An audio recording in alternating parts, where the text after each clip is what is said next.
Hey there! Today we're going to look at how to use Quick Login on Roblox. So let's get started. Quick Login is a great way to access your Roblox account on other devices quickly.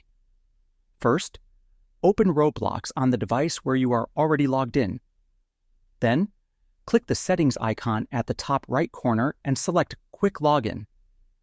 This feature lets you generate a special code to log into another device without needing your password. Now, on the new device, open Roblox, but do not log in normally. Instead, choose the Quick Login option, and you will see a code displayed. Copy that code and return to your original device. Paste the code into the Quick Login section and hit Enter. A confirmation will appear asking if you want to allow this new device access. Make sure this is your device and not someone else trying to hack your account. Confirm the login, and the new device will be logged in instantly. And that wraps it up. Appreciate you watching. See you in the next one.